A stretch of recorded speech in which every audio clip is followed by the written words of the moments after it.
अस्सलामु अलैकुम दोस्तों। ये 17 अगस्त 1988 की सपैर थी। बादलों का बस फिजा को अपनी गिरफ्त में लिए हुए था।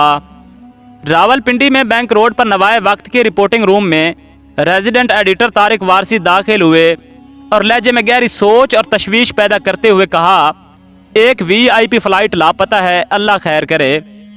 सब रिपोर्टर उनकी तरफ मुतवज्जा हो गए और कहने लगे, ऑफ द रिकॉर्ड ये है कि त्यारे में सदर जनरल ज़ियाउल हक सवार थे, लेकिन जब तक ऐलान ना हो किसी से जिक्र ना करें। यह प्रिंट मीडिया का ज़माना था। टेलीविज़न सिर्फ एक था, वो भी सरकारी। रेडियो भी सरकारी। ना ब्रेकिंग न्यूज़, ना टक्कर, ना बैपर, ना माहिराना राय, ना आजकल जैसा धूम धड़का। तब खबर को खबर की तरह ही ट्रीट किया जाता था। अब तो खबर का सिरा पकड़ कर रिपोर्टर भाग खड़े होते हैं और कुछ देर बाद पता चलता है कि मामला तो कुछ भी ना था। शाम को सरकारी ऐलान जारी हुआ। खैरपुर टामे वाली में टैंकों की एक्सरसाइज देखने के बाद वापसी पर बस्ती लाल कमाल के करीब C-130 तबाह हुआ। C-130 में सवार सदर जनरल मोहम्मद ज़ियाउल हक, मुतअद्दिद जर्नैल और सीनियर फौजी अफसरान बाशमूल मैंने ढाका डूबते देखा और प्रेशर कुकर के खालिक ब्रिगेडियर सदीक सालिक बहावलपुर के बाहर खैरपुर टामे वाली में जहां बहक हो गए। त्यारे में अमरीकी सफ़ीर आर्नल्ड रफेल भी सवार थे। सेनेट के चेयरमैन गुलाम इसाक खान ने कायम मकाम सदर का मनसब संभाल लिया। GHQ में अस्करी क़यादत का इजलास हुआ, जिसमें vice chief of army staff general Mirza Aslam Baig ने फैसला किया कि मुल्क में जारी जमहूरी अमल का तसलसल कौमी मफाद में जारी रखा जाए। खैरपुर टामे वाली में C-130 के मलबे में से निकाली गई मसक शुदा लाशें रावलपिंडी के फौजी अस्पताल पहुँचाई गईं। मरहूम सदर की लाश को उनके डेंटल सर्जन ने दांतों में की गई किता बरीद से शनाख्त किया।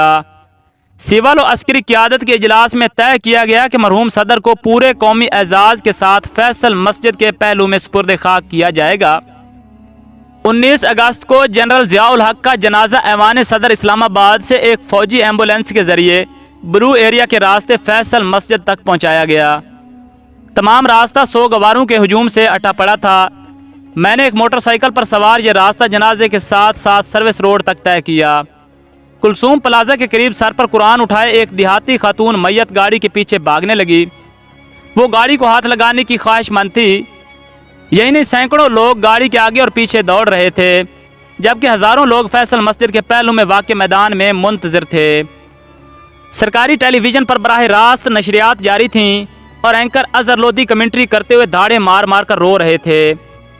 मुझे इस दावे में कोई मुबालगा आराई नज़र नहीं आती कि ज़ियाउल हक के जनाजे में 10 लाख अफराद ने शिरकत की। खुद मैंने फैसल मस्जिद के सामने नेवल हेडक्वार्टर की जानिब ढलवान पर खड़े होने की जगह बामुश्किल हासिल की। यहाँ से मजमा पर नज़र भी डाल सकता था। फैसल मस्जिद के सेहन और सीढ़ियों के साथ साथ कुछ लोग फैसल मस्जिद की छत की खतरनाक ढलवानों पर चढ़ कर बैठे थे। जनाजे में कायम मकाम सदर गुलाम इसाक खान, मुस्लिह अफवाज के सरबराहान भी शरीक थे। अमरीकी साबिक वजीर खारजा जॉर्ज शेल्स ने भी मरहूम की खिदमात के एतराफ़ में कब्र पर फूलों की चादर चढ़ाई।